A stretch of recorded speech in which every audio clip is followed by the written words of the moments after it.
familiares que chegaram no final do trabalho. Agora vocês vão ouvir um pouco desse olhar que acompanhou o trabalho das meninas, não por um ano, mas por praticamente 4 anos, porque eu me lembro muito bem daquele corredorzinho, daquela pontezinha do elevador, das gigafáceis, quando elas me abordaram e vieram já com todo entusiasmo pedir que eu desse algumas indicações de leitura, porque elas queriam fazer um trabalho sobre os incidentes mentais de DST. Então, essa história de amor das alunas pelo verismo e principalmente, especificamente por incidentes mentais, é antiga. Né? Elas vieram amadurecendo esse tema ao longo dos 4 anos. Eu peço desculpas porque eu fiz aqui algumas anotações para não me perder, porque uma vez que eu tão rigorosa com a disciplina, não é? Eu não me arrependo, porque isso mostrou que realmente é possível elaborar e fazer um trabalho desse porte, apesar de ser o primeiro trabalho, né, de investigação científica, e que espero que seja realmente o primeiro, uma lista de longos trabalhos. Né? Mas eu primeiro quero apontar, ratificar aí, essa segurança que elas mostraram desde o início na escolha do tema do trabalho.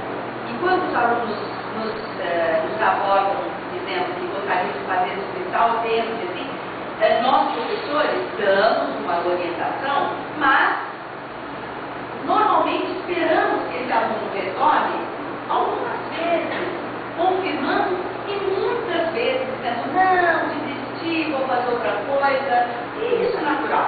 Mas elas não, elas foram categóricas desde o início. Né?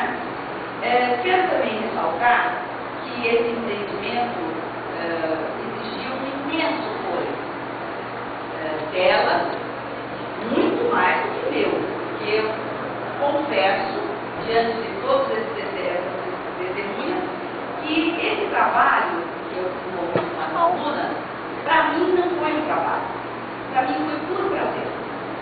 Por prazer porque as discussões que nós tínhamos nos nossos momentos de orientação eram meras discussões habermasianas, vamos dizer assim, né? Porque não havia o que contestar, não havia.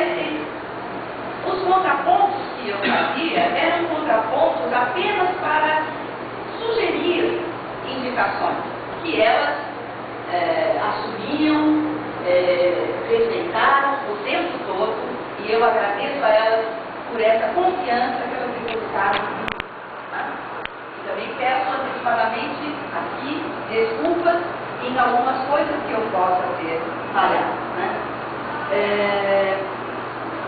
Uma outra questão que não tem uma ligação absolutamente direta com o trabalho, mas que tem uma ligação direta com a vida profissional das meninas, foi como elas encararam a vida acadêmica.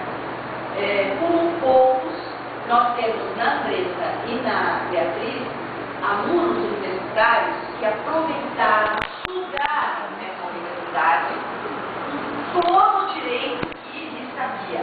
E se coubesse um pouco mais, elas fariam mais. Né? E eu quero aqui, diante de todos, parabenizá-las, elas sabem disso, que eu admiro essa atitude que elas tiveram de aproveitar enriquecimentos curriculares em vários cursos. Né? E elas, sempre que elas me diziam o que elas estavam fazendo, eu cá comigo, né, refletia, puxa, essas meninas devem ter discutido algum tempo para verificar o que elas agora fariam, né, para poder aproveitar para o futuro delas. E elas foram extremamente felizes em todo o enriquecimento que elas fizeram. Né? Cada um deles trouxe algo importantíssimo não só para esse trabalho, né, para a sua vida profissional. Bom, eu já disse que foi absolutamente agradável, prazeroso, né, o que eu fiz com elas, e queria aqui lembrar, agradecer novamente aos professores que aceitaram, né, participar dessa banca, aceitaram analisar esse trabalho. Né. Quero agradecer todas as considerações feitas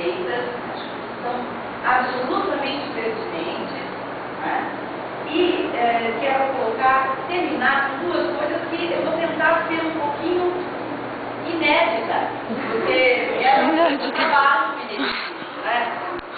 Então, a primeira coisa é o seguinte, eu quero lembrar aqui um pouco da fala da professora, trazendo a fala da professora Silvia e a fala do professor Pedro Paulo, que o grande mérito do trabalho do Érico Veríssimo, de todo o trabalho do Érico Veríssimo, é justamente ele provar com o seu texto literário aquilo que Aristóteles já dizia. E a diferença entre a poesia e a história é que a história é o fato, não tem jeito, e a poesia é a possibilidade. E o Érico trabalha com essa possibilidade com uma grandeza, com uma riqueza, com poucos na nossa literatura trabalhada, né?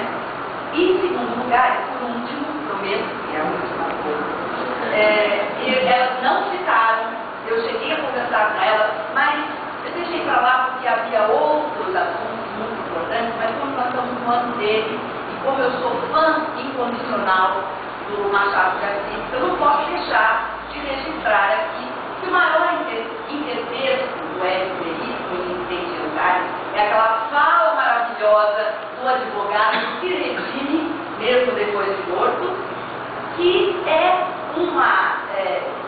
uma conversa, um diálogo com um trecho maravilhoso de Memórias Póstumas de Brás Cubas, em que o próprio personagem diz, textualmente, que ele tinha a liberdade de falar o que ele quisesse, que só estava morto, não lhe cabia nenhuma punição.